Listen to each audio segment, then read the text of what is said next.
Data stream. What? Yep. Should be good. You got yours on silent? Yep. All right, ready? Yep. Say when. Go. Hey guys, welcome to CSN Live. Week number 1, college football is here, guys. We got the Tigers and the Yellow Jackets, and on Monday coming up. Trevor, you ready to go?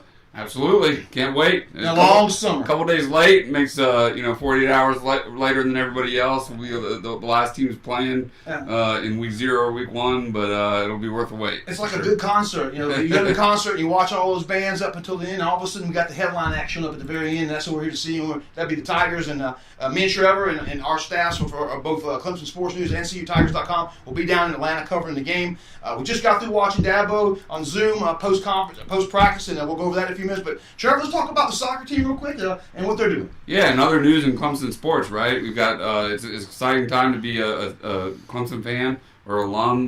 We had the big season opener for the soccer team, the defending national champs and unanimous #1 team in the country.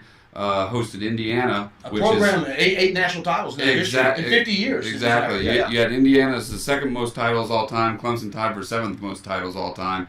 So a couple of blue bloods in the soccer world. And you know what? That was sold out, 6,300 people. Incredible crowd. But when that first goal happened for Indiana, the Indiana crowd, I was surprised. There's quite a contingent. Yeah, they brought a bunch of people there. Quite a bunch of red in the stands. But had to have been. And Tim Bray tweeted on this. Had to have been the.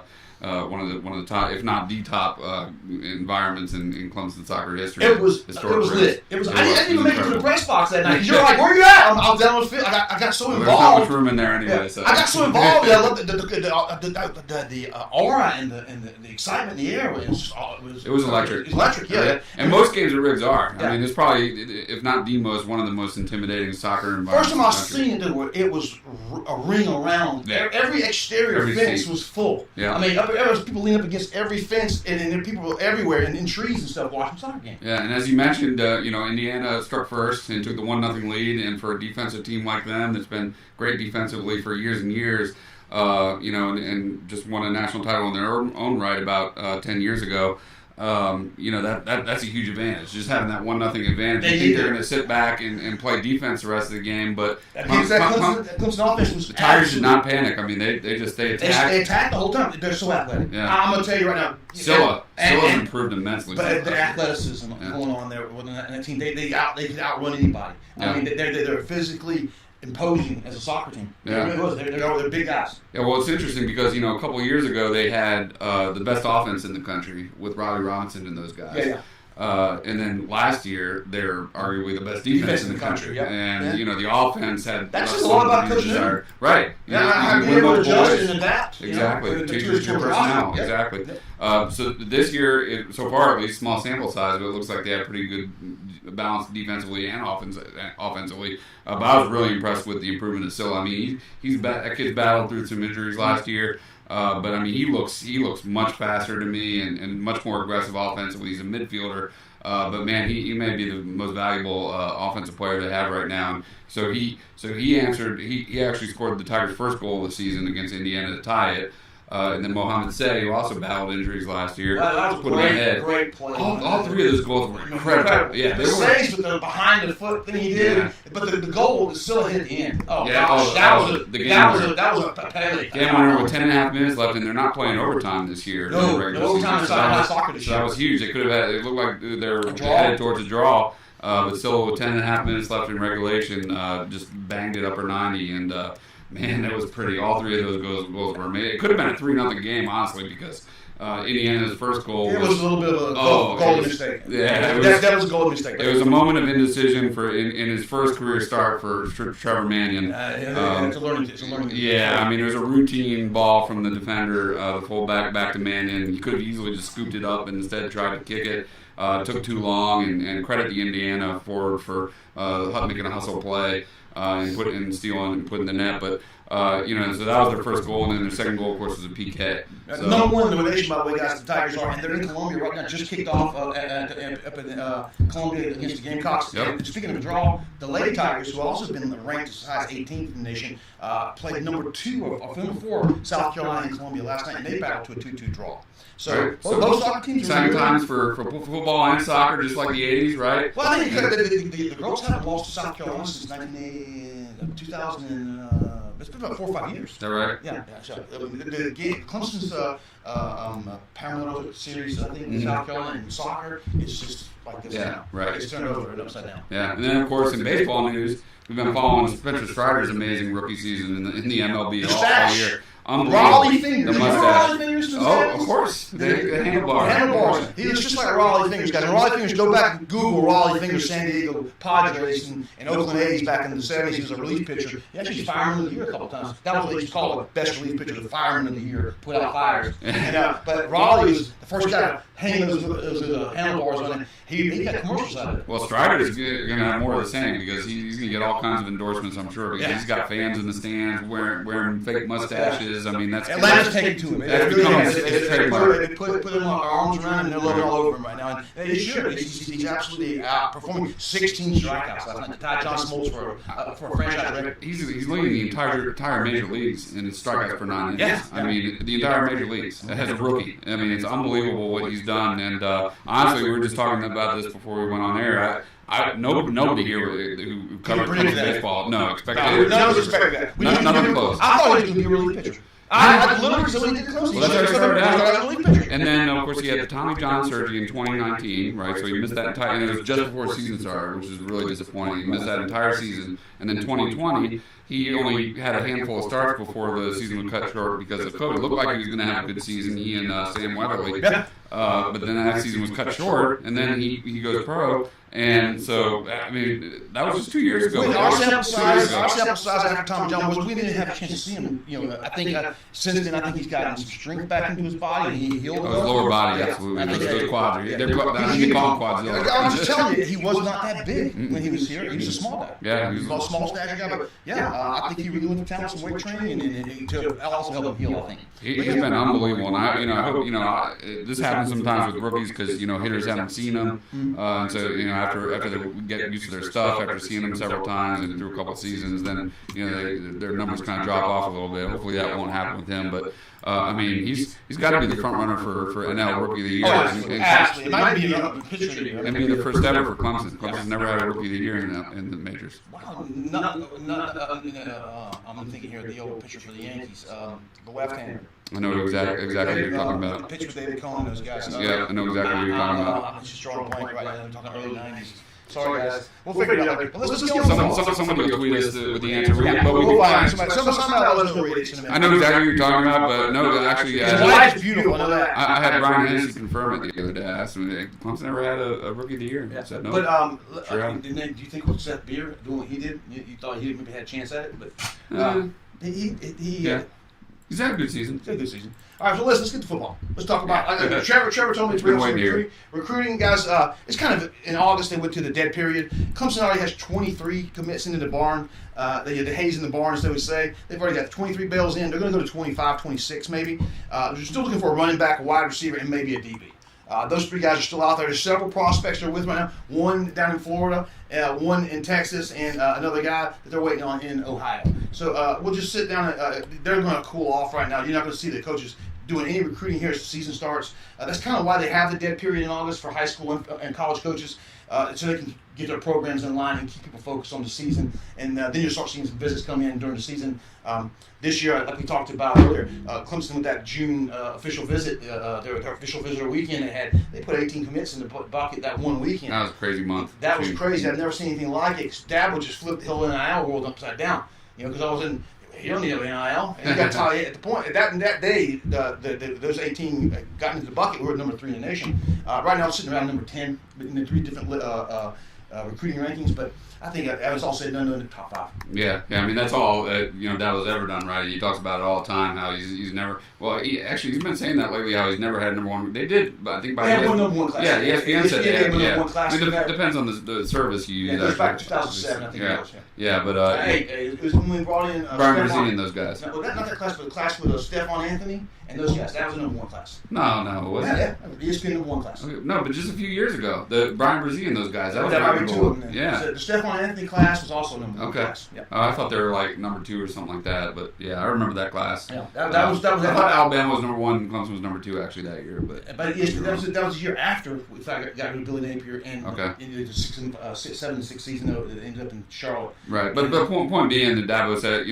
they talked about is that he hasn't been Nick Saban in Alabama. We're not Georgia. Georgia's number 1, number 2. Right, Alabama. Texas A&M. I mean, generally they're like lower half of the top 10, but I mean. It's translated to having the second winningest program since 2015. Well, the thing about it is in the recruiting business, that's what I've done for years. Me and Trevor know that. With that, it's all about development.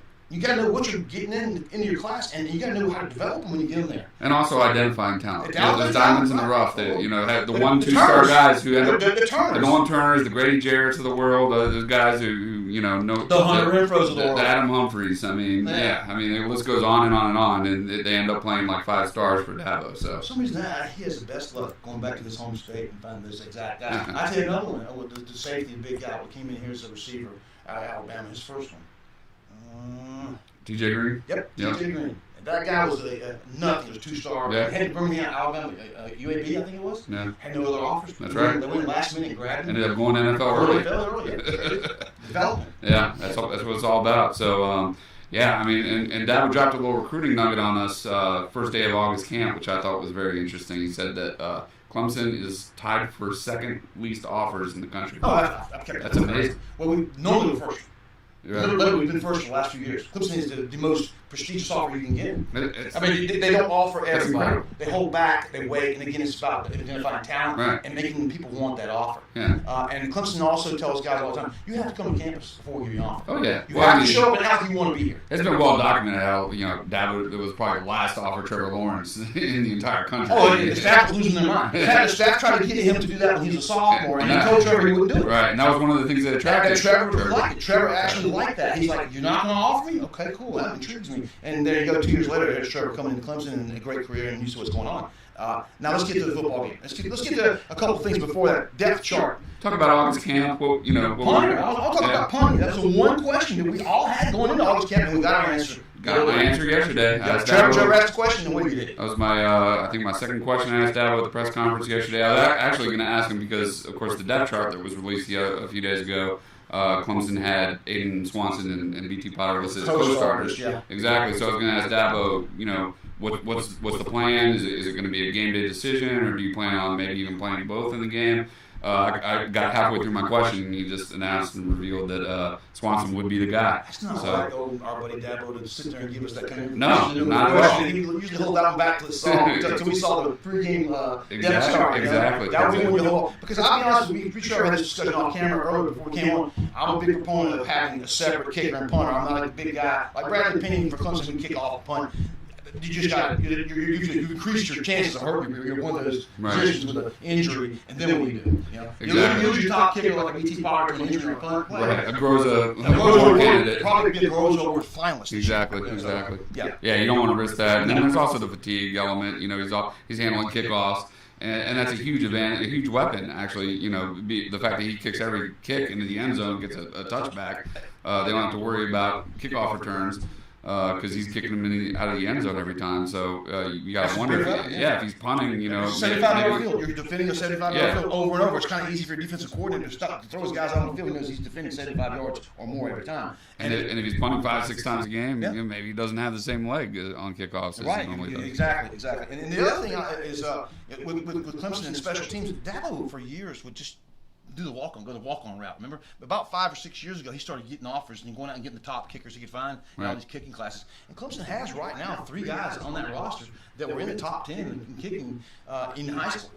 So Jack Smith, he's going to be a good one, for sure. Aiden Swanson, the kid from the beach, the other kicker, Robert Gunn. Another guy that's really good. He's going to impress, I think. He did suffer an ACL injury last year and had to rehab it. But that's another guy I'm looking forward to watching. Yeah. So, August camp, things we've learned. You of course, got Trenton Simpson move over to Will. That's a big deal. I can't wait to see that. Lightning in the ball, folks, because him at Will, he's going to be blitzing that A-gap. Yeah. You're going to see a lot of sacks coming out of the interior of that line when those guys, with that defensive line taking up double teams and him having free reign, inside the tackle box. Yeah. Oh God, it's going to be. I would not want to be Field a day. running back coming through that line. Yeah, jailbreak. And, I mean, it's speed, more speed. Probably the at fastest linebacker core linebackers. I've ever seen. Yep. Absolutely. Athletic, versatile. They're all, I mean, those guys. Covering space. Yeah, those guys can play anywhere. They play safety. Yeah. You got 3 guys playing linebacker at 215 to 230 pounds that can play safety. Exactly. Okay?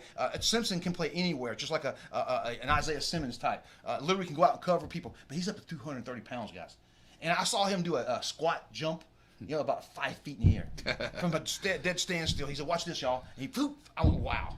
And the guy's a freak. You're talking the number 1 NFL pick, and I think he'll be a top 5 pick. Yeah. Then you got Barrett Carter. Another absolute freak. He's making his second career start on Monday in his hometown in Mercedes-Benz, where he played 2 or 3 high school games. And in fact, he told me the other day that he made his first career high school start at Mercedes-Benz Stadium. Yeah. So that's very interesting. Coming full circle. He's going to have a lot of friends and family in the stands, and he said he's good friends with one of the players on Tech, and they've been texting each other the trash talking for some time now. So I'm sure he'll have a good time ribbing the guys he knows, his old friends and rivals from high school during pregame warm-ups.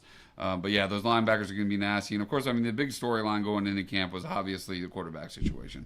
So I don't know what you saw. What I saw, the practices we watched, DJ was the most accurate, the most consistent one I saw. I mean, I didn't see him miss a throw. When I saw him, he ran the offense flawlessly. Yeah. Okay, he did nothing to lose his job.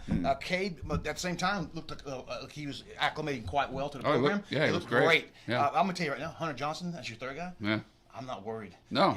That's a luxury, guys. Exactly. That's a luxury because those guys got all the reps. But when I watched the quarterbacks doing their warm-up passes and throws, when you go over there and watch those guys, Hunter Johnson is just the most consistent, clean ball. He throws the cleanest ball I've ever seen. Yeah. I mean, it's perfect. And I mean, the football IQ, I mean, that guy, he's been around for like 6-7 years. He's a coach in a helmet. Exactly. And that's what he wants to do. Exactly. Yeah. So having him in the room is just immensely valuable. We interviewed him after practice at the scrimmage in Memorial Stadium a couple weeks ago, and everybody broke out the Varsity Blues quarterback, and he looks just like him. He does. Remember the guy Johnny? What's his name? Johnny Moxon. Was that Vanderbeek? Was that the actor? Yeah, James Vanderbeek. Johnny Moxon. He looks just like Johnny Moxon. You literally can put him head to head. I never watched that movie. You got it. I had people tweet me. That's Johnny Moxon. I can't see that though. Yeah, Hunter Moxon. All right, so we got him, and Will Taylor is Maverick, right? He's the little Tom Cruise. So got a lot of movie stars on this team. Will Taylor is a guy I'm looking forward to this year. We'll get to the wide receivers in here in just a minute, but yeah. Just getting back to the quarterback, though. I mean, my hunch. I mean, this is just a gut feeling, but because we heard this from Dabo all season last year that DJ was perfect in practice, flawless. Accurate, consistent, never miss a throw, just like I said. Like we saw. Like we witnessed. But he couldn't take it to the game. Well, for whatever reason, from the neck up. Here's the difference. The venue, it changes. You put people in stands. His first year was a COVID year. And then you bring in that stand and you change it. Like a big thing for me on Monday, we found out today that they're going to do a walkthrough on the day before. That's big. They're going to get to go in the stadium and acclimate to it and see the different angles and stuff. Like Trevor told me, he played high school basketball, went to Syracuse and played in the Dome, and it was like freaking him out. Yeah, the Jim Boeheim summer camp. Yeah, because 2 years in a row. Yeah, so it's like you're outside, but you're not. It just throws you off, and that building. Depth perception. That perception is big, and when you're a wide receiver, you're a punt returner, a punter, kicker, or kickoff returner. Those things are big. Yeah, it matters. It matters. And being a receiver, being able to catch the ball, looking up and not losing it in lights. You got to know where lights are at. Exactly. So that's because normally on a regular season game like this, you'd show up day of the game and walk right in and play. And you get the only time you see that place before warm up. I was worried that was going to happen, but Dabo just confirmed to Trevor over the Zoom call a few minutes ago that they will be there a day early and do the Beanie Bowl walkthrough. Yep. Yeah, but with DJ, I mean, and my, like I said, my gut tells me last year was a sophomore slump, and we've seen in every sport. How many players have we seen have great freshman seasons? The sophomore slump is a true thing. Then they have the sophomore slump, and then they bounce back. They have great junior year, great senior year. I just want to know this. We can say sophomore slump. He did make a lot of mistakes, but at the same time, he had a depleted roster. Absolutely. He had no way. He had no way that he had any continuity on his offensive line for protection, much less his wide receiver core. When you're playing Pittsburgh, okay, and you've got Will Sweeney and Will Brown as your wide receivers in the starting lineup, you know you're in trouble. And I ain't got to say that. Coach Sweeney said that to me. Will okay? Sweeney started the last 3 games of the season, wide receiver. I mean, and his own dad said, if my son is starting, something's wrong. Yeah, well, like Dabo said, Trevor Lawrence, Deshaun Watson, even Taj Boyd to an extent. I mean, they all made tons of mistakes their first year starting quarterback. But they had the players around them. Yeah. They had offensive linemen. They had veteran offensive linemen. I compare this to Kelly Bryant's year. Kelly had one guy, Deion Kane. That's pretty much it. Yeah. Last year, Ngata hurt. Ladson hurt. Everybody was hurt. Everybody's hurt. Stellato hurt. Everybody's hurt. Will Taylor goes out. Will Shipley was hurt. Yeah. I mean, Blackhorse hurt. I mean, the whole go team on was and hurt. on. But musical centers all year long. I mean, how hard is that for a first-year starting quarterback? That's awful. But DJ, I think this year he's taking ownership of his team. I mean, really. They all have his back. Yeah, they all have. He's got their back. Because here's a report I got. One of my interns was down reporting on when they were over on the Jervey Meadows, and they were having practice there. They went to get DJ after practice, and he was doing up downs with the punt team. I just saw him yesterday. Doing up downs with the punt team. Yeah. Why was you doing that? I'm just playing. That's my players. Yesterday morning, as I'm walking into Dabo's press conference at 10:30 yesterday morning, he's in the indoor. No, he's in the indoor on the field in the indoor facility all by himself with 2 trainers doing sprints with a bungee cord attached to his waist, just all by himself. That tells me he's getting ready for some power. There's a little bit of power football coming out of that. I mean, it's just quarterback power. But that's the devotion level, the dedication, the commitment, the sense of urgency that he didn't have last year. And here's the thing about it, folks. He's so quiet, cool, the California kid. Right, mellow. The sense of urgency, you just don't see it on him. So some people go, he doesn't seem like he's worried. Believe me, this guy is all about his game. He is. He really is. This guy was the number 1 quarterback in the country. But I think this time last year was different. Well, it was a totally different mindset. Not only did he have things going on with the team, he had personal issues as well. We won't go into all that because that's family, okay? But I'll look for DJ. A lot of distractions last year. Here's the thing we've been talking NIL. I mean, remember? He got $780,000. Remember in Charlotte last summer in Charlotte, all we were talking about was Dr. Pepper, Bojangles, all these NIL deals that he's signing. We weren't talking about football, and that's the same thing that's going on in his mind. Yeah, and he got a girlfriend too. Well, and there's that. Believe me, that's a big deal when you're a young college guy. You get you a girlfriend. That's nothing to be looked past. Yeah. My gut tells me that he has a huge bounce back season. Yeah. I really believe that. But for Monday night's game, we've been talking about this with the CSN staff, and we've been bringing it up, and we've been debating it. This scripted play thing. Do you think that they got a set of scripted plays in the first quarter for K to go in there no matter what, like we've seen with Deshaun, like we've seen with Trevor, like we've seen with Kelly? I think they will. I don't know about the first series. I think no. I said in the first quarter. Oh, first quarter. Okay. I say second, third, fourth series. Yeah. You're going to see Cade come in and run a scripted set of plays and run a series. In fact, I almost asked Streeter and Dabo about that this week, but I just said, they're probably. Because I go back to Deshaun at Georgia. Yeah. Okay, and go back to Trevor at Texas A&M. Right. Okay. Situationally. Yeah. Yeah. I could totally see that. Yeah, but at Georgia wasn't even a situation. That was a big game, and they threw Deshaun out there in that third drive, and he just let him right down the field. Those credit, that touchdown to peak, and that game was insane. Yeah. But I think Cade gets. Well, also Cole Stout was struggling up to that point. I want to see. But I can see even if DJ's not struggling, and the game's close, I could see them, like you said, situationally bringing Cade in. You got to get the snaps while you can now and put the reps under him in case something happens later down the road in the season. Right. In case DJ has a little ankle twist. Well, also just to throw a little mix and a little creativity in the offense and catch Tech on their heels a little bit because he's got a different skill set now. He's DJ can run, but Cade is fast. Guy's a fast guy. Exactly. He's quick. He's Trevor. Yeah. As far as they run RPO game, he's Trevor. Fast. Exactly, and that could totally catch Tech off guard. If they're not expecting that. I think depending on how big the lead, if Clemson gets a big lead, how long he'll play will be dictated right there. If DJ's going to have to go out there and like Clemson teams in the past, Dabo's quick to pull the starters out in the early first 3 games just to get everybody experience, even if the score isn't what he wants it to be. I've seen him pull guys out with the 21-point lead in the second quarter. Yeah. Just because he knows that he needs to get these guys reps. But this time, after last year, I think this starting offense needs to stay until the third quarter.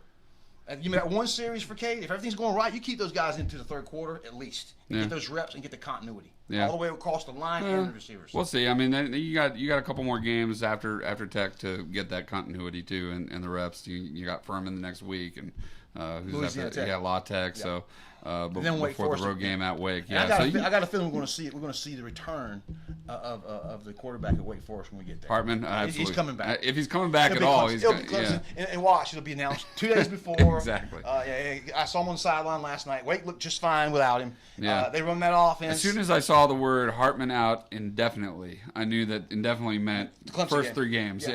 Yeah. Exactly. But yeah, I mean, the flow will dictate. Flow of the game will dictate. We got taken off air because we were showing videos. What? Yeah. Oh, it came back. Sorry.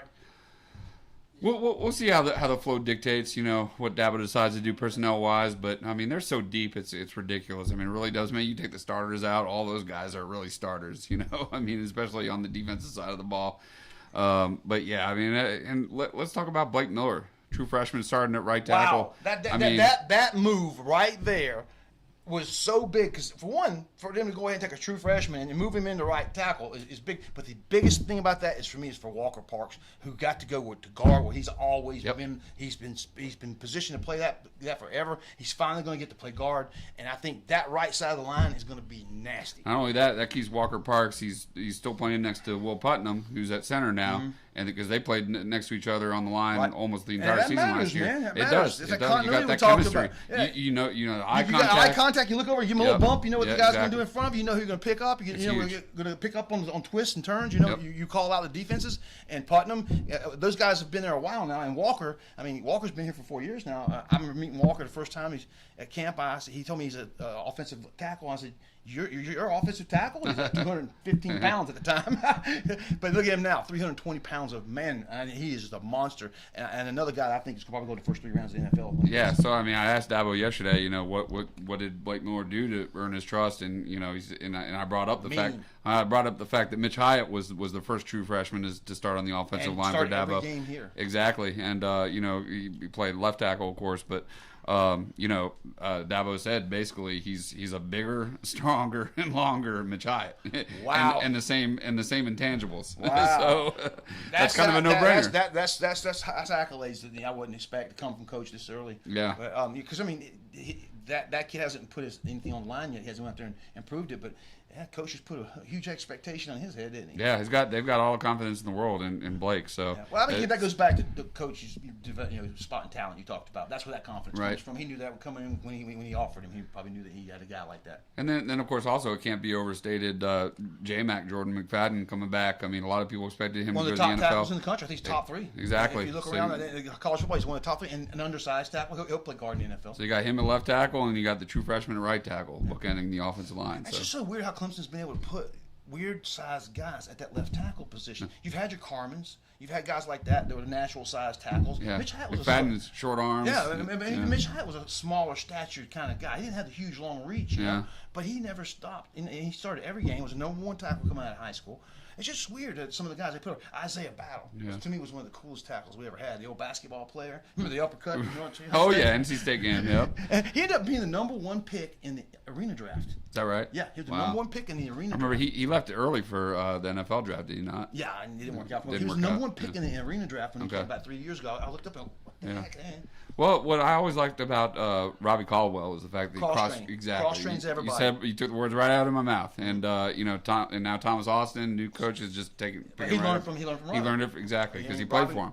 He played for him, right? That you got to. That's huge. You have to get those guys to know it. And the hardest position down there is center. Because you're calling the game. It's you and the quarterback calling out these protections. Yeah. The quarterback will come up and give you a little bump and tell you what to do protection wants. But it's that center's job to point out who the mic is and to look at the guys and let them kind of know with a little eye contact where they're going to go. I mean, it's literally it's going on. When you see those helmets move, they're literally looking at each other and winking. Let's move to the running backs. Yeah. Will Shipley obviously is the guy, but I mean that 3-headed monster is legit. I mean any one of those 3 guys could be starting for just about anybody. I tell you what I like about the running back room was in the spring game was watching Moffa pass block, taking on guys like Simpson in the hole. I saw him go up in the hole and grab a hold of Simpson and just light him up one time. And I mean the guy can really. He's a tough kid. Tough kid, and I would not want to run into him on a play action pass coming in the backfield or wheel route. But that running back room is versatile.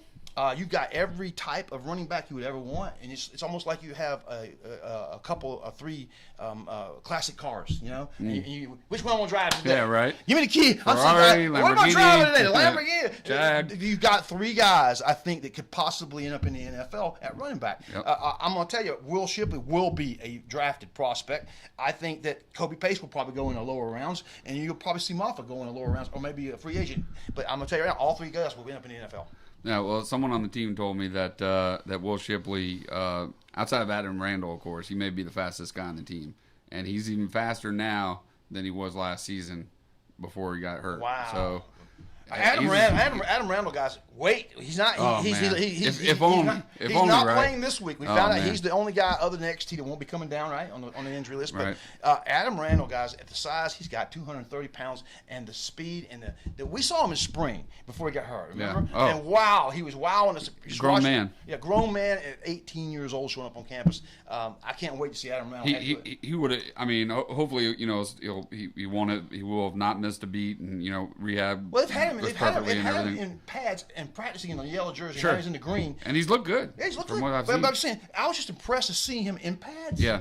I mean, he was fully dressed, running drills with everybody, running all the routes. I'm just saying that, if he hadn't gotten hurt, he would have started this season just like Sammy Watkins did in 2011. That's a big call. He would have been that. So I'm gonna tell you right now, there's another freshman we're gonna talk about too. Antonio Williams will play this week, folks. Get ready for Antonio Williams, Will Taylor, and Brandon Spector in that slot to give us something Clemson hasn't had since Hunter Renfrow and Amari Rodgers left. A guy that can affect and get space and get that third down for you in 3rd and 5 and 3rd and short. Might also see Antonio Williams in the punt return game.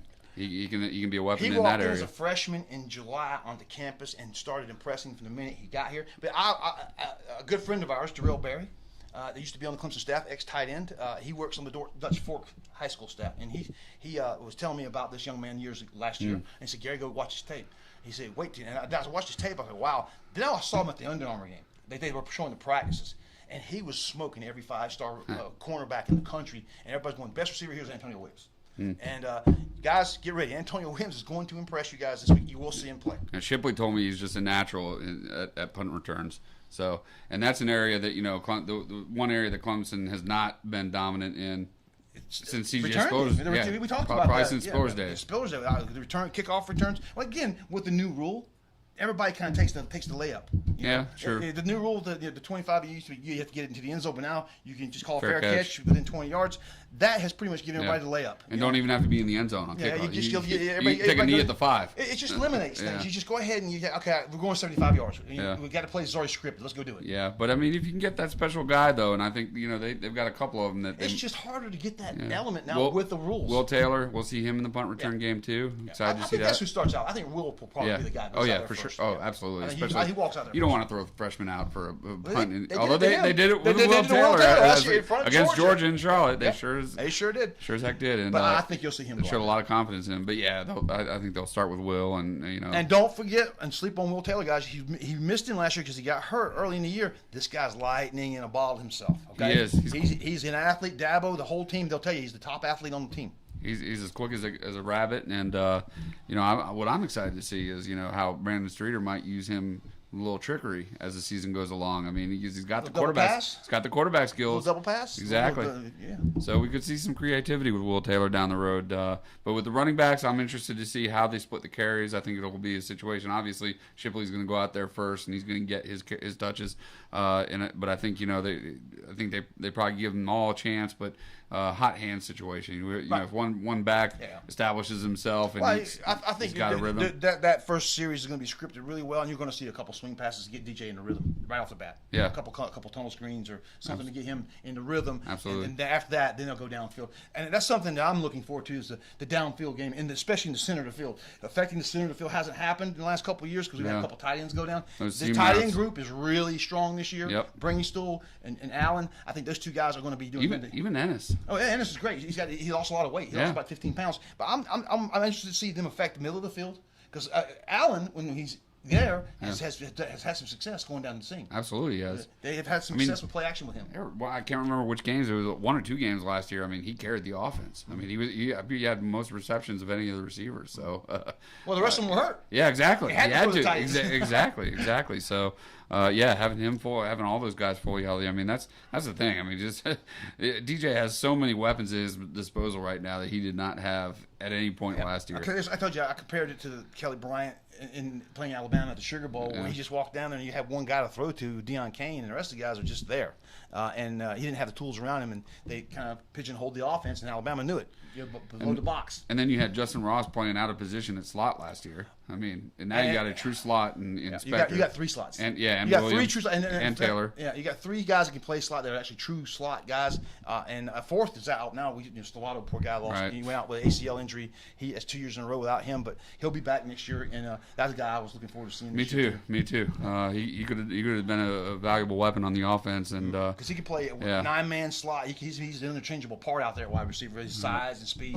Hopefully, God has a plan for him, and eventually he'll get all these injuries behind him, and still got a lot of eligibility left. Again, God needs to be our true 9-man. Yep. A guy out there on the boundaries that can go and get those 50-50 balls. That's gone. We haven't seen a 50-50 ball in 2 years. Well, that's the X factor with the entire wide receiver core. The big question is, can Ngata make it through an entire season? Can they get separation? Well, can they? Can Ngata make it through an entire season? He hasn't done it since he was a freshman. I got you. The last 2 years, he's been out at least half of the game. So, man, and Dabo always says the best ability there is availability. Availability, yep. Exactly. Sure, so, right. and the guy's got all the talent in the world, and he's had an unbelievable camp, and so if he can just be available, man, that offense. I mean, if nobody else needs to stay healthy in the wide receiver core, it's that guy. I agree. I agree 100% because he is the base of that core. Yeah. Okay, and the word core is spelled differently, but you got Bo Collins and E.J. Williams are kind of interchangeable, right? I think Bo is the most consistent of those guys. Yeah, absolutely. I think his work ethic steps out. I mean, this guy is a player that just wants to hone his skills. Yeah. And you saw the size he put on himself. E.J. put some weight on. Frank Ngata, to me, hasn't gotten much bigger in the last couple of years. I don't know what there. He's just kind of plateaued size-wise, but his skill's still there. I mean, we've seen him go do some amazing things in practice. Yeah. And that's just when he gets hurt. Hard to believe Bo Collins is just a sophomore too. Yeah. I mean, because he really carried him last year. He really stepped up as a true freshman. Yeah. And that relationship with DJ going back to high school was huge. And he did have some drops, but again, he was a true freshman. But DJ felt confident throwing it there. He's the one guy he could throw to. He knew where he was going to be. Yep. He knew what that guy was going to do because he was in high school with him for 3 years, and they knew where they were throwing the ball. So I look for some good things there. Defensive line speaks for itself. That's been the best defensive line in the country. I feel like it's been talked about so much. There's nothing really more you can say. You got about number 1 defensive line in the country. Even the second team defensive line comes in and it can challenge for the number 1 defensive line in the country. And you got 3 of the fastest linebackers. Trey Williams is back, right? Trey Williams is one of my favorite That's huge. players. Yeah. Oh, he was great last year. Just a shoulder. Played hurt all season long. He played 2 years with hurt. He came out of high school with a hurt shoulder. So he stayed with him since. Yeah, he was huge last year with all the injuries they had when Brazil was I'm injured, looking for Tyler Peyton Davis was Page injured. to do some things. I want to see Brazil you come back off the injury and be dominant like he will be, and free up Murphy on the right beside. Because when Brazil starts affecting the game is when he takes up 2 blocks and there's Murphy set free. Yeah. And that's like setting a lion loose on a piece of T-bone steak. Yeah, I was excited too about watching XT play, but we'll have to wait at least 2 or 3 more games for him. But. I mean, we watched the XT story goes back. Me and Trevor, I used to work with Trevor at CU Tigers, and I went down to interview XT 1 year for you guys, and I watched him. He was number 1 right before he committed. Yeah, right before he committed. He was the number 1 in the country. And I went to go watch him, and he was taking plays off. Yeah. His coaches weren't. I remember you telling me that. The coaches weren't coaching him; they were scared to coach him. He was like a prima donna. And he got to campus. He had to be a little bit de-recruited. He had a great first year because they limited his snaps, and he flashed. Yeah. But then the second year, he took the sophomore slump we talked about. There it is. Then all of a sudden, injuries, and then COVID, and all the things that piled up on top of him. It was hard to see him. I thought he was going to go the Darian Kendrick route and probably just say, "I'm out of here," and to see him recommit to this staff not once but twice. Yeah. In the last 2 years was he really matured.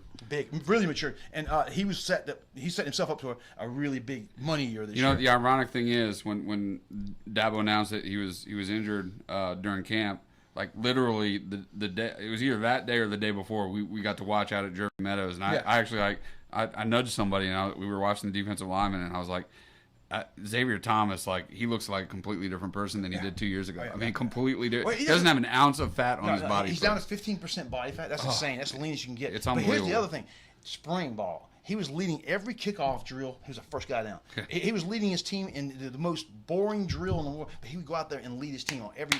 That shows you leadership. It's just like DJ doing the up downs with his punt team. Yeah. You know, why is DJ out there doing the up downs with the punt team? Supporting his players. You know. Right. And the XT. The same thing this year. We saw just a whole different mindset, you know. But the good news is they still, Maturity. yeah. But the good news is they still have 3 guys that are starter worthy, you know, in Henry and Miles Murphy and Maskell. Yeah. Everybody forgets Maskell. That kid. Yeah, we learned by the way that his nickname on the team is Doctor Strange. That's what they call him. So that's a neat nickname. We'll see if that catches on with the public. That's a good one. But yeah, those 3 guys, they're just interchangeable. They'll just. Do you think it has something to do with the Avengers thing they put out? You know, Doctor Strange. Okay, that makes that's sense. probably where they got that from, right? Yeah. Okay. Yeah, I never saw that. Yeah, so. we tweeted it out when they did. That's kind of funny. They all dressed up in the comic book outfits. Yeah, But so the defensive ends, defensive tackles are the same way. I mean, they've got like 3-4 starters that that are starter worthy that they just rotate in. Like Dabo said during the Dan Brooks days back in 2014 when he would just tell Dabo at the last minute who was running out there first because it really didn't matter. It didn't matter, yeah. He would just He had NFL pedigree guys, he'd decide who looked the best in war. Dabo said the only guy that he knew that would definitely be running out there first was Grady Jarrett. Yeah. But the rest of them was just you know what, though, is something we need to bring up is all the new coaches on the staff. Yeah. We'll go back to the defensive line, and Nick Easton's coming in now. And Love that hire. Great hire, and it's helped with recruiting immensely. But Nick has got a different kind of animal.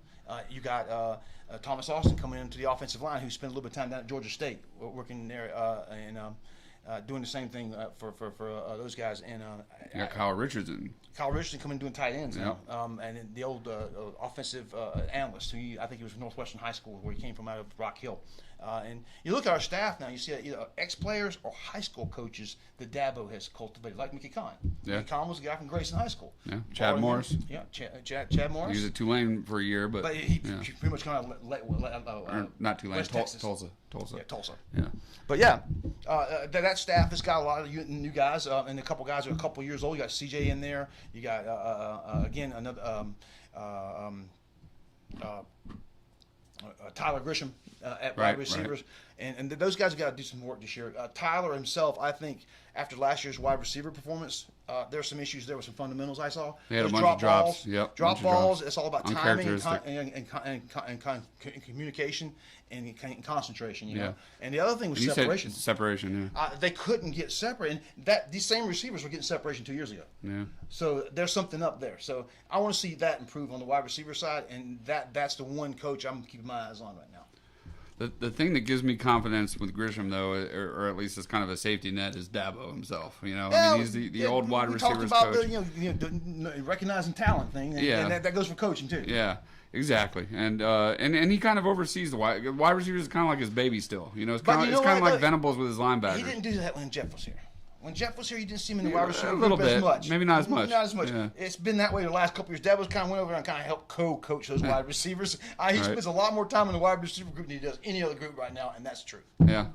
Yeah. Well, let's go to the secondary. We haven't talked about secondary yet. Got some changes there? I thought it was interesting when the depth chart came out because we expected Sheridan Jones. We expected Nate Wiggins. Fred Davis listed as a co-starter. Wow. So he's made big strides. He got a long, lean body, a 6'1" guy, 6'2" guy. Yeah, but just one of those guys that just seemed like the light hadn't come on for him yet. He's in the background because you remember he had a little issue with the car. Yeah. And that Dabo got in Dabo's doghouse for a while and pretty much sat back and practiced all year and didn't play. And that kind of put him back in. And that's why we kind of lost him in the shuffle. I think he wasn't in our eyes, and we weren't out there looking for him. And now he's showing that skill that he brought with him from high school. He was a 4-star kid, almost a 5-star kid out of Florida. A great football player. I look for great things. Long, the Mike Reed cutout cornerback. You know, a long, lean 6'2" guy. You know, the AJ Terrells. Yeah, you know, the Trayvon Mullen. The guys with the long arms and go out there and cover in space. Let them cover those 6'4", 6'5" guys. Yep. You got to think about teams like Ohio State. They're running they're running those frisbee catching dogs down the field every 5 minutes. You got to catch up with those guys, and it's all about taking up space. You know, don't give them the space. If you got length, you can do that. And Isaiah Simmons is a perfect example. Yeah, and then Jalen Phillips making his first start at strong safety. Jalen or free safety, rather. Archer High School kid from Atlanta came in with Booth. They came from the same high school football team, started together. Remember, I did a story for you. Right. I went and covered them in Spartanburg. It was Booth and Jalen back in high school. Yeah. And I did an interview with him. To see Andrew move on ahead of him, but Jalen was he's huge. Yeah. He looks like a linebacker. Yeah, well, Landon Zanders, of course, retired from football like 2 days before camp started. So that kind of opened the door for Jalen to enter that starting role. Then you got Makuba starting at strong safety. You got Mickens behind him. You got T-Bone, Tyler Venables. You got some really athletic guys back there. Tyler Venables is a guy that nobody talks about. Yeah. The guy's that athlete, man. Yeah, he played he high is. school football as a quarterback. He punted. He did everything for his high school. T-Bone. Makuba, NFL bound. Yeah. That's an NFL first or second round pick. NFL bound. Incredible freshman year last year. And Meekins. Yep. Another guy you got to think about is Meekins back there. He could easily start. He could easily start.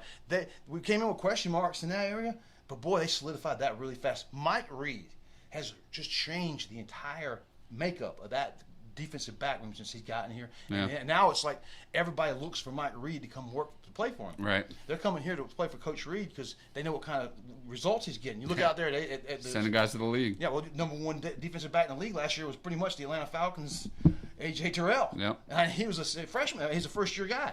I mean, he really took it over. And that all comes from coaching and development. We talk again, development. Yep. So there, I mean, like we go through every position group. It sounds like a broken record how we're just talking about how like plug and play. This guy could easily be a starter. Plug This and play. guy could be Plug easily and be a play. starter. Yeah, Plug and exactly. play. I mean, they're too deep. That's recruiting, guys. Unbelievable. That's recruiting. You recruit, and you make sure you got depth. And if you keep yourself, if your strength and conditioning coaches can keep the players healthy, and everybody's taking care of themselves, taking care of their bodies, you'll get that depth that you want. And it's a great problem to have. You know, at the end of the year, when we're sitting here going, who's transferring now? Because some guys have got to figure out if they want snaps or not, or is it quality snaps, or they want the development. Well, here at Clemson, you've seen a lot of guys stay around. Oh, right, yeah. I mean, look last year, the Cheez-It Bowl. Yeah. And you had the national championship, and you had guys opting out at the national championship. Not one Clemson That's player opted out of the unbelievable. Cheez-It Bowl. That had to be. I you couldn't know, believe it. I was gonna do a story You talking on that. about all in? Yeah, I was gonna do some research on that. I never did, but like I would bet the farm that Clemson's the only team in any bowl that had no opt-outs. No opt-outs. They are. They had the only Ridiculous. team with no opt-outs at all. That's insane, especially with Well, especially with coming from national championship what they're caliber. used to. Exactly. Yeah, It's not like, I mean, you had North Carolina. Remember North Carolina was in the Orange Bowl a couple years ago. It was their first Orange Bowl And in they history. got waxed because half their But it was team their opted first out. Orange Bowl in history. Every running back for North opted out. I mean, it was a historic game for North Carolina, and their top two running backs and their receivers. Their NFL linebacker too. Yep. I mean, and they would have won that game if maybe one or two of those guys had played. And it's just And they lose it's to Texas amazing. It's A&M in amazing a how close agents game. can get in there and affect players' ears so quick, and it runs in waves. But I think with what happened with the stuff like the transfer portal last year, you had over 2,600 kids hit the portal, and like 1,800 of them are sitting at home right now with nowhere to go. Exactly. So with that going on, you're going to see Saturated. that's just going to stop. That's going to stop it a little. I'm glad you brought that up though, because it's amazing to me that Dabo has built this program, and the second most dominant college football program in the last 7 years behind Alabama, and he's done it as we talked about without having a top 3 recruiting class or even top 5 recruiting class regularly. Well, having they're- the they're- SEC banner over your head. Right, without having that, but also without going to the transfer portal. I mean, it's unbelievable. Hunter Johnson is the first transfer that he's he an brought in, ex-Clemson football and he's player. a former Clemson, so he doesn't even really count. Yeah. You've got Alabama, who's got the number one, who averages They just on got average, Georgia Tech's running back. Jameer Gibbs. Gibbs, yeah. Exactly. There you go. And their best receiver last year was Ohio State transfer. Yeah, Alabama is all One of their over the best portal. linebackers was a Tennessee transfer last year. They have the number one recruiting class every year, and yet they they go to the still portal. go to the portal to plug holes. They oversign classes. We all know that. They run guys off. That's one thing that you won't do here. Right. Dabo doesn't won't run oversign anybody. class. He never oversigns. Exactly. He undersigns, as a matter of fact. In fact, we were talking about Clemson had the second least offers in the entire country. And that goes back for the last 5 years, guys. Clemson's had the least amount of offers overall. And that's telling you. I'll give you a good example. Tennessee puts out over 300 offers a year. Clemson puts out about 100. Okay. And that's not a lot. Tennessee has been putting out 300 plus offers a year. Clemson puts out less than 100.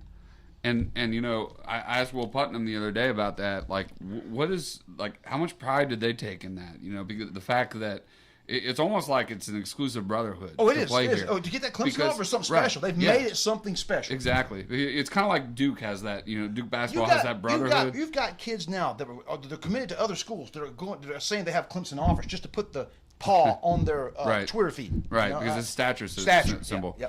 Yeah, because I mean, and Will said precisely that's exactly how they feel, and he said, in fact, Dabo even talked about it with him during his recruitment, the fact that they don't go to the transfer portal, that they believe in developing guys, players. They Yeah. believe in giving you your shot, and they're not just going to go behind your back and bring somebody in. Transfer portal is just like JC, junior college transfers. You can't build your teams with 2-year guys. It's like free agency. You lose your pro depth. sports. You lose your depth. Yeah. The only guys ever pulled it off, Bill Snyder at Kansas State, because he's surrounded by junior colleges. He got 6 of them in the state of Kansas, so he just pulls them out. Yeah? But that's the only guy that's ever pulled it off. You can't do that. Well, and because they couldn't recruit anybody at Kansas State. I'm just telling you cannot build a team with 2-year depth. Right. You can't do it. You have to have 4-year depth to do that, and Dabo knows that. And Dabo believes in education. He believes in school. He believes in family. He believes in faith. All those things. The basis that I grew up on in high school football. That's what our high school football coaches taught us. And Dabo brings that high school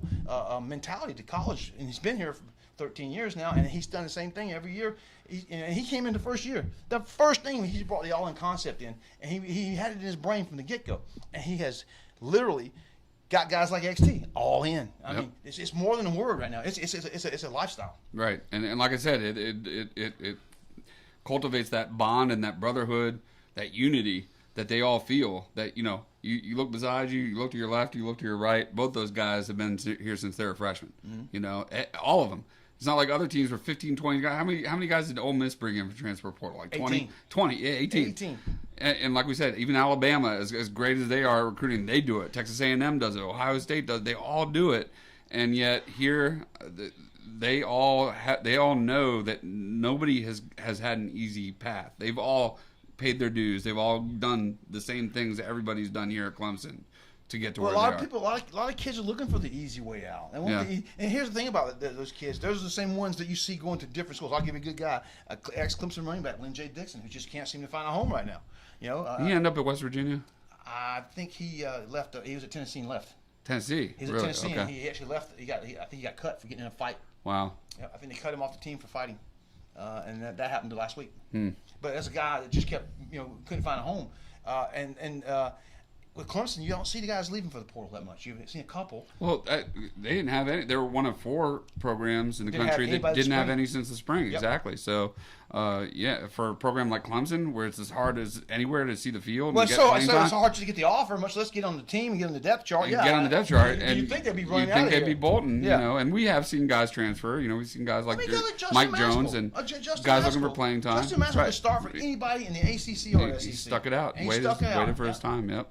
And you can't fault the guys, especially guys that graduate. I mean, most of the guys that have transferred from Clemson have had graduate their degrees. Transfers. Yep. Exactly, the Niles Pinckneys and guys like that.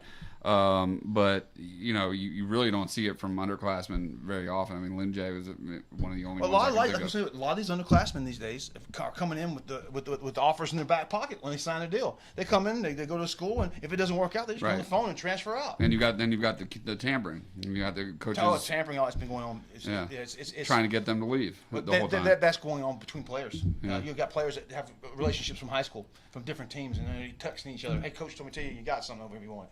Yeah.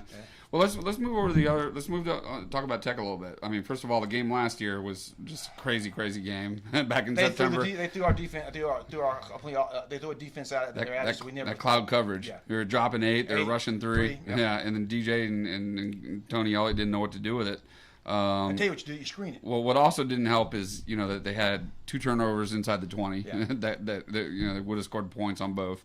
They had the fumble on the goal line at the end of the game. You had the lightning delay for 2 hours. I forgot about that. That totally. But that blew the whole game. By the way, only about 15,000 fans came back. Yeah, that blew me away. I forgot about the light. I went home. You watch a game on TV, you'll see Death Valley was packed in the first half. Empty. Yeah, and then in the second half, it was a different game. It was probably like the Mercedes-Benz will be with nobody in the upper deck. We talk about transfer portal in Tech. Again, Gibbs is gone. They lost a bunch of guys. They lost a bunch of guys to the portal. Jameer Gibbs was their best talent. He was a 5-star guy. The one guy they do have is the quarterback. He's good. Yeah, Sims. Yep. Sims is good. Sims is a guy that can really sling it. Now, of course, last year's game it was Jordan Yates because Sims was injured, And so it was a totally different quarterback. He was, he's smaller. He was a good runner. He was shifty and agile, but probably not the passer that Sims is. But Sims now, he's a different kind of quarterback. I mean, but he's going to have to find passing lanes because that defensive line is not going to give him free passing lanes across that tackle box. Right. He's going to have to move himself around that pocket. But he can run. He had that North Carolina game. It was probably the only good game Tech had last year outside of Clemson when they trampled the Tar Heels in Mercedes-Benz, coincidentally. Beat the Tar Heels by like 3 touchdowns. Sims had an incredible game in that one. He had 128 yards on 10 rushes, 3 rush touchdowns. Another he's a guy that I thought would transfer out of Georgia Tech. Yeah, I thought he would after last year. Yeah, so that was his best game. That was his best game by far. That's probably Georgia Tech's best asset is that player right there. Their defense scrappy. Yeah, they got some great little defensive backs back there. Yeah, well, their defense coordinator Andrew Thacker's back, the guy who put together that cloud coverage last year. So we'll see if he tries to use that again, or if he tries to throw the kitchen sink, throw a little misdirection. It worked last year. I expect him to pull some of the same stuff. Yeah, you're going to see some strange things. They're going to try to give DJ some different looks. They know they confused him last year. Yeah, and then on the offense, another offensive coordinator for us. So. Chip Long is the new offense. They fired Patton Node, so Chip Long is their new offensive coordinator, and he's been all over the place. He spent time. He was a GA under Petrino at Arkansas. Oh, wow. He's been a bunch of different places. Clemson actually played against him. He was with Notre Dame. He was their OC in the that Cotton Bowl in 2018. Oh, yeah. When Not Clemson ran over. 30 to what? 33, I think? Yeah, exactly. Obviously, Tigers shut down his offense that night.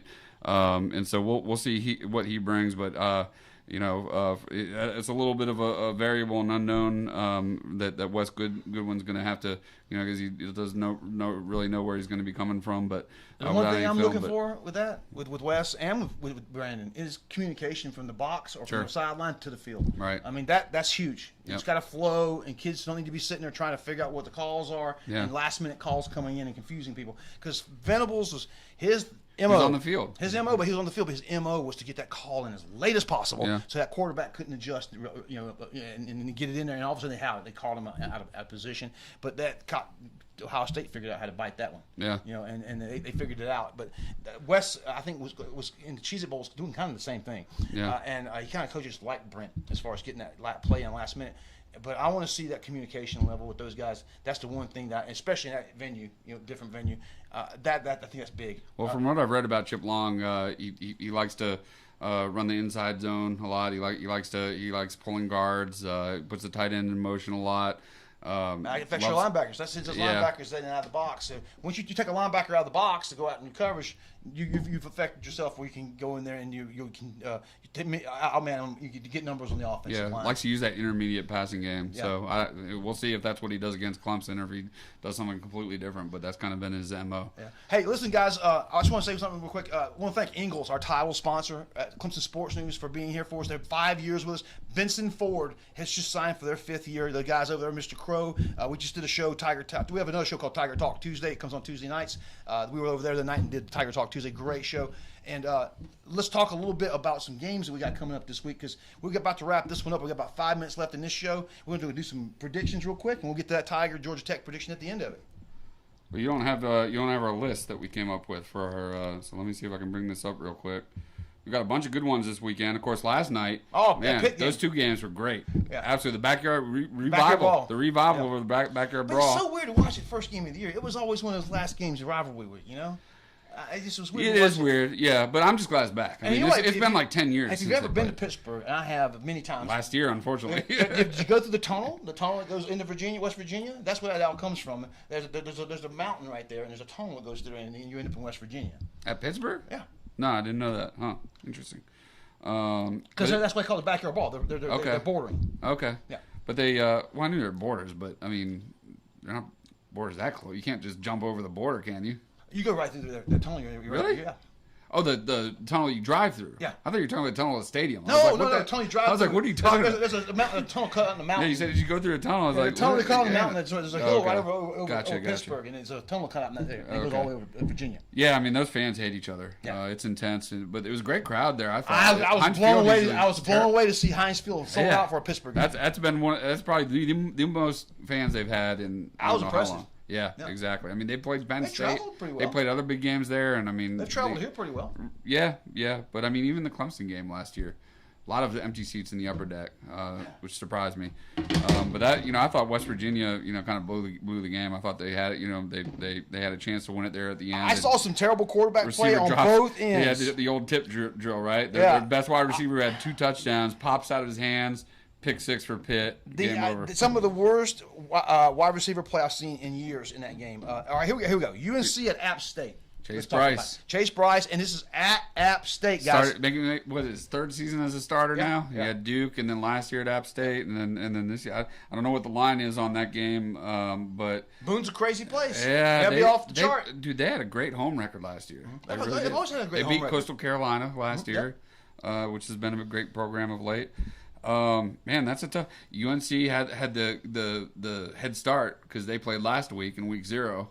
And they look really impressive, albeit against Willie Simmons' boys. Depleted. Depleted, exactly. 25 guys in the field. Exactly. But I'm just going to tell you. Now, they give up a lot of points to Florida A&M, their defense. So Gene Chizik has to work that out.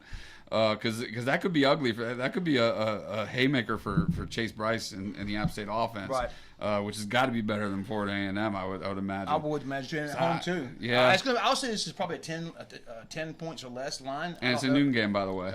I'm gonna go with North Carolina. I'm gonna think that the talent level there and Mac Brown's coaching pedigree wins out. I am too, just because I like what I saw from Drake May. I mean, now App State may put up a bunch of points against him, like but he was doing Florida A&M did. It doesn't matter. He's affecting the game. That was a heck of a day. I mean, that might have been that was probably as good or better than Sam Howell's debut. It was a better debut. He threw 5 touchdowns in his debut. I think. Yeah. And I didn't even know until last week, by the way, Luke May's little brother. I mean, of basketball fame. I mean, who won a national championship with the Tar Heels. So the next incredible bloodline there. Another North Carolina, a weird one. NC State at ECU. Yeah. And another tricky one. Greenville, North Carolina is this crazy little town too. It's kind of like Clemson, really small. College sits right on top of it, and it's isolated out there in the barrens of Western North Carolina or Eastern North Carolina, out by the coast. And that little area's just got a strange feel about it, and they hate North Carolina State. And here's the thing about the ACC. It's like, outside of Clemson, all these teams, you got Virginia Tech playing Old Dominion tonight. They've lost to Old Dominion before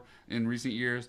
These ACC teams just seem to lay an egg in these early season non-conference games, and then it makes the whole conference look terrible. Then the narrative is set for the whole season. The ACC is terrible. Yeah. And then they all show up against each other. When they play Clemson. Strong. Yeah, exactly. I'm gonna tell you this about the ACC. You need, like NC State last year. They go to Stark Vegas and play Mississippi State, play terrible. Had like 3 turnovers in the red zone. They have a great season. Exactly. So they need Tar Heels and the Wolfpack need to show up in these games. Well, I think tomorrow the Wolfpack will show up big. I think they're going to walk in and win with a 14-point win or more.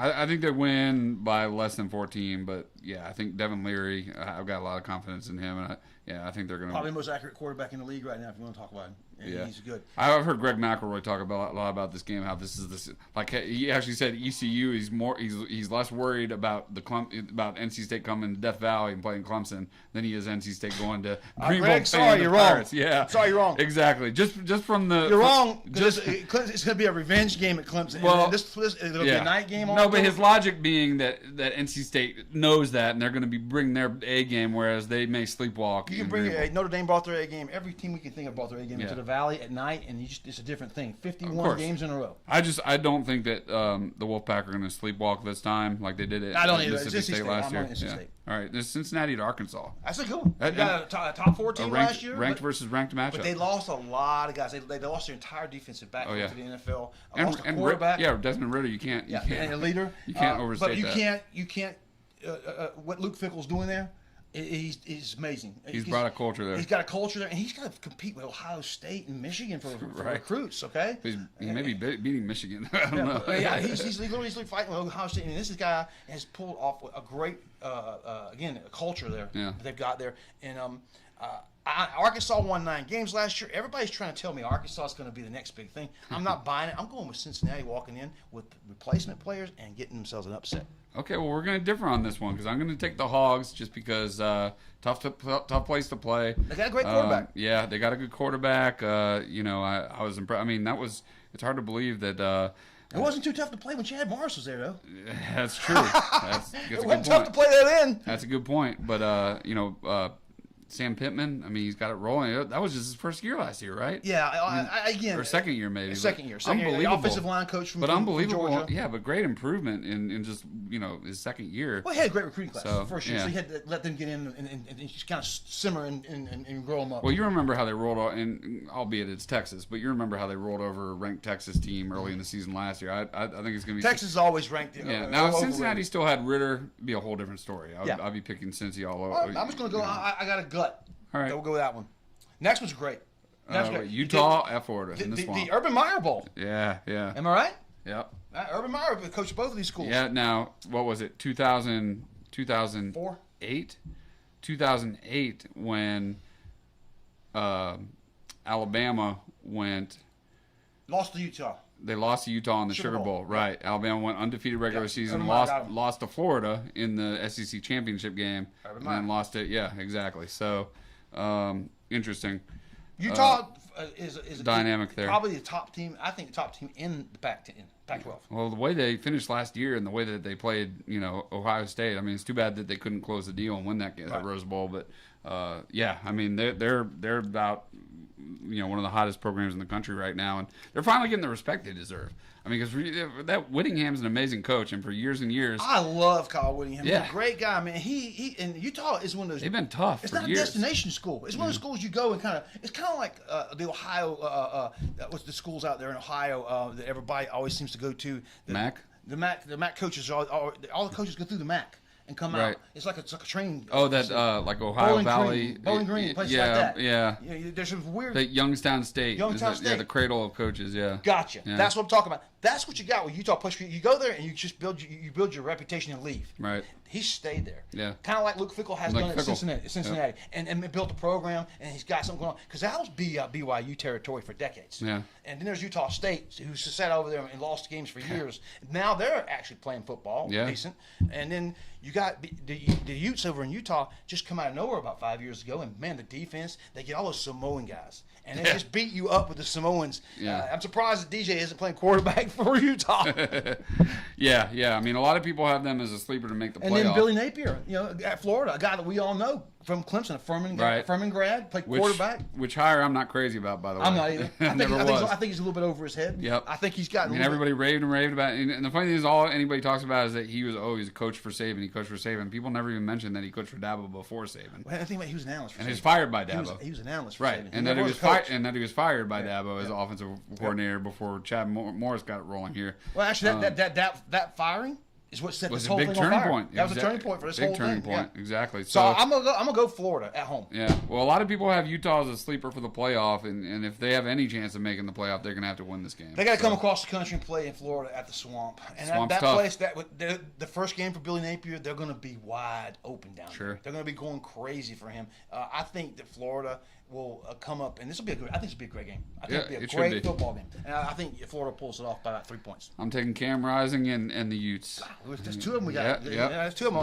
We did. It should be a good one though, for sure. Oregon and the Dogs. All right, that's gonna be ugly. Now, I'm gonna tell you right now. Now we got some intrigue with this. Lanning. That's the whole thing. Georgia I'm gonna tell you guys. He knows that team more than anybody. He built that defense. He knows how to affect it. He knows exactly who the weak points are. He knows how to attack it. And he didn't walk into Oregon with a roster of scrubs. But the door swings both ways. They know his foibles also. Agree. And it's one of those things. We know that you know that we know that you know. And then there's the fact they're playing in Atlanta. Right. Yeah, and that's going to be a 75% dog crowd, and it's going to be a home game. Exactly. I'm going to go Dogs. I hate to tell you, Georgia's going to win this game. Yeah. Probably, I say 7 points. The other interesting thing, I'll be happy if it's a 7-1 game at the end of the honestly, because I'm a little worried that this is going to be a. I think the defense that Oregon can do.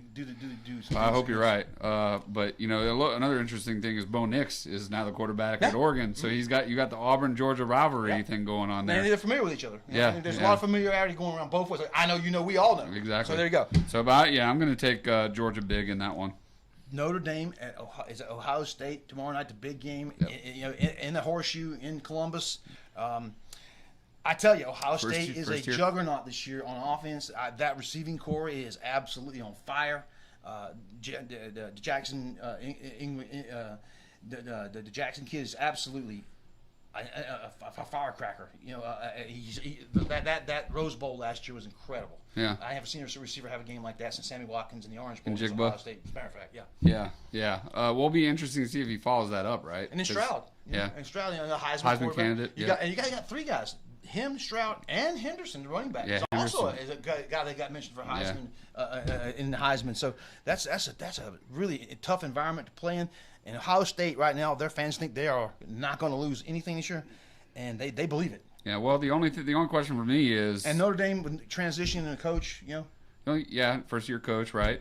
The only question for me is Ohio State's defense, which was terrible last year. But they get the Oklahoma State defensive They bring in coordinator. but how fast can you make that? You got talent. It's not that hard. Dan Brown's a good example. Yeah. Some of the Clemson guys. Sometimes it doesn't happen overnight. So sometimes we'll see. it doesn't happen. It's an opener. Yeah. So it could end up being one I of think those. it's gonna be ugly. Yeah. I think it's gonna be ugly. I think it's gonna be Ohio State by big. I'm thinking 17 points. Well, the other thing too is I think Ohio State players and fans have not forgotten about that Oregon game, second week of the season last year when they got waxed by the BC transfer and company. Yeah. AJ Brown. So that's another thing with AJ Brown this year with the Knicks. I think you have a better quarterback there, and that fits that Oregon team a little better. Going back to that Georgia game, but Notre Dame and OSU, I'm going to OSU, man, and I think it's gonna be big. Ohio State, same here, Sam. Next one. They're going to cover. This one right here is very intriguing. Florida State at LSU. In it's New being Orleans. played in New Orleans Home at the game. Caesar Pizza, Little Caesar's Pizza Dome. The former Mercedes-Benz Dome. Home game as always For LSU, yeah. We got our producer over here doing the tomahawk chop. Yeah, doing the tomahawk. You think Cliff? We know who his pick's going to be. All right. Cliff's picking Florida State. I'm going to go FSU in an upset because I don't think Chip Kelly can get that team. Is that an upset? What's the line on this, Cam? I don't know. We'll have to look that up. Yeah. It can't be more than 3 points either way. It's a home game, so you get 3 points that way. Yeah, so I'm going to go Florida State. I think what I saw from Jordan Travis and those three-headed running backs and that offensive line's a little bit better improved, but we'll see. They played against they overmatched Duquesne so bad that they had guys my size playing defensive tackle, so it wasn't too hard to win. Yeah, I don't even know if that's like a head start or an advantage when you play a team that bad in the opening week. I guess it could be just in terms of like reps. Not committing penalties and dotting the I's and crossing the T's and that sort of thing. Kind of like a dress rehearsal or a scrimmage against your own team. But from that standpoint, I'm interested to see if Travis can get this downfield. Jordan Travis is legit. I don't know about his downfield passing game. If he gets outside, that's the only question. Because he didn't have to do anything in this game this last week. He was all running, and here he's going to be put in a position where he's got to throw the football. Yeah, but he's so athletic. I mean, and I know LSU has speed on defense too, but they'll spy him. They'll spy him. Same thing Clemson did to him. They'll spy him, and he will not get out of that box. You got athletes in that LSU team are good, but I think that they'll be able to get enough offense to beat LSU. I think LSU has an issue with continuity with Chip Kelly coming in so late. Well, the other question I have about Florida, I don't really have much doubt about Jordan Travis, but their wide receivers I do. A guy like us hurt. They went to transfer portal to get some guys, and they're all hurt. They don't have any proven wide receivers. They've got good backs, 2 or 3 of them, and so I think they'll have a good. They got an old school, fast Florida State defense. Yeah, so LSU is going to make them prove that they can throw the ball. So we're going to be going LSU. I'm going to take the Noles, actually. Oh, okay. All right. So three Noles here. All right. Yeah, so Melissa Level, marketing director and ex-FSU cheerleader for Ingles. There you go. We're picking the Noles. Yeah, all right? I mean, although it's, LSU with those New Orleans fans, you never count them out. The Jorts. Yeah. The Jorts. That's all I'm going to say. The Jorts. And they haven't even announced a starting quarterback yet, have they? They're still. It's going to be Johnson. Yeah, I think it'll be Johnson. Max Johnson. I think it'll be Max Johnson. He's impressed me. I mean, he's got the NFL bloodlines. He's got the pedigree. Yeah, and exactly. His dad's an offensive. He's a heady kid. Coach, and I agree. Speaking of which, and speaking of Florida State and NFL quarterbacks, Chris Wenke, the new quarterbacks coach for Georgia Tech. Yeah. So that'll be interesting to see how he handles Jeff Sims exactly. Yeah. And a lot of history with Clemson. Well, speaking of Georgia Tech, Clemson, let's get to that now. Let's get to it. Here you go, guys. This is, we're going to end the show with the Clemson Georgia Tech prediction. I got a number in my head, but I'm going to go ahead and let Trevor go. This is his. Jay said 45-3. Jay, CSN Jay says 45-3 Clemson. What about you, Cliff? What's Cliff, our producer, say? It's going to be like 42-10. Cliff goes with 42-10. I have not finished my preview yet, so I don't want to spoil it by announcing it here. Come on, this is online. You got to do it now. I will say I won't divulge the exact score that I'm going to come up with, but I will say Clemson wins by at least 4 touchdowns. Wow. I'm going to get a little more conservative. I'm going to say 31-10, folks. 31-10. And I'm going to say that because of the venue. Not playing there yet, ever. And I think that this offense has got to prove that it can be. The continuity's got to be there. You think Tech scores 10 points against this defense? I think Tech scores 10 points, but I think we make a mistake somewhere in the game, and they get a short DJ field. throws a pick six. I think a short field, a fumble or something. They might get a 40-yard or. Speaking of which, that's one thing that DJ has got to eliminate. It's just, or they'll get on the second team, third team guys in the late in the fourth quarter. DJ's just got, and as I said, my gut tells me he's going to have a big bounce back season, but he's got to eliminate. And by the way, I really believe this. Clemson can win every game on the regular season schedule, ACC championship included. They can go 13-0 on the strength of run game and defense alone. I agree. They don't even need a passing. You don't need a passing. You could have a you can control the ball and control the clock. You could have a passing offense as bad as it was, or worse than last year. Exactly, and they win every game this year because they don't have Georgia to open the season like last year. Those other, I mean, you think about how close they were to, even with the terrible quarterback play and the terrible offense. They almost went undefeated. They almost won all three of those games. If Shipley catches a ball in Pittsburgh, they win. If Shipley catches a ball in North Carolina State, they win. A pick six against Georgia was the difference. And we talked about the slot receivers and why that happened. Right. Justin Ross had to play slot. Right. He broke the wrong way. Yep. And that was just a mistake. Yeah, exactly. And DJ didn't make a mistake. He threw the ball where most people blame DJ. It was Justin Ross's fault. Broke the wrong way. And I'm going to go back to Tyler Grisham, who coaches him. Should have had him coached up. Exactly. And the Pitt game, that shovel six, yep. I mean, that's the difference in that game. Clemson probably wins. They lost by 10, but they probably win that game. Yeah, that doesn't happen. That was a crazy play. Yeah, exactly. So he's got to avoid those huge blunders. And like I said, he had a big fumble in the Georgia Tech game last year inside the 20. Also made a great play. It was that quarterback draw on 3rd and 14 in the fourth quarter. Oh my gosh! 3rd and 14, he runs for the first down. That set up the game-winning touchdown. So that was a great play by DJ. So I want to give him his credit, but he's got to avoid that. But yeah, I really believe that this defense is going to be so good, and their running game and offensive line are going to be so good. We got 12 more weeks to talk about it, buddy. It's not going to matter. We move. One more little nugget, by the way. So I read this in the game notes, and this surprised me. We all know that Clemson has won 10 or more games for 11 straight years, which is the third longest behind streak in history. Florida State and Alabama, which are tied. Yep. With I think it's 14 straight years. Clemson 11 and they had 14. But also Clemson has won a postseason game, either a bowl game, playoff game, or ACC championship game each of the last 11 years. That's pretty impressive. And postseason is tied for the longest such streak in the country. Oh, wow. With Florida State. That's a great nugget. From 85 to 96. So that's one we can break this year, possibly. Exactly. Can be the longest in history. Yeah, that's amazing. That's amazing. I mean, it's amazing that Alabama. I was sitting there like scratching my brain, like, how is Alabama not done? Alabama has had a couple snafus in that Sugar Bowl. We talked about that. They showed up there a couple times. Ohio State got them. I think it was 2014. Yeah, they lost to Ohio State, and they didn't win the SEC championship that year. And they lost a couple times. They've showed up in the playoffs without winning an SEC championship. Right. So there you go. Late season losses to Auburn, right? And Ohio State in Georgia. 2014, right? Again, just want to tell you guys, next week we're going to be broadcasting from the SO Club before the game on Friday night. And look forward to coming to the SO Club and seeing us while we're down there. It's our home for CSN Live when we're there. I want to thank everybody for being here tonight. Look for me and Trevor all season, and also look for the guys on Tuesday, the Tiger Talk Tuesday show. Those guys are kicking butt, and they're doing a good job. By the way, guys, just wanted to put this out there. I've been trying to get spread the word. So we've been advised that they will not be accepting cash in Mercedes-Benz Stadium on Monday night. That's right. Which is ironic since the $2 tradition the $2 bill born in Atlanta. Yep. So that's kind of a bummer. Spend them at the varsity. Yeah, but don't let that deter you. Go to the varsity, get you a hot dog. Don't let that deter you from stockpiling your $2 bills and bringing them to Atlanta with you and spending them in pregame. Yeah, and George Bennett will thank you. And his son is one of our sponsors, the Pound Cake Man, Jeff Bennett. Matter of fact, he's my neighbor. Delicious. Yeah, great stuff, man. Great for tailgating. You remember we had the Pound Cake Man predictions last year? You bring the pound cakes? Oh, yeah. We're eating pound cakes, let him predict. But I will give him a little shout out. But listen, guys, CSN Live, Clemson Sports News, CUTigers.com, Gary and Trevor. We'll see you later.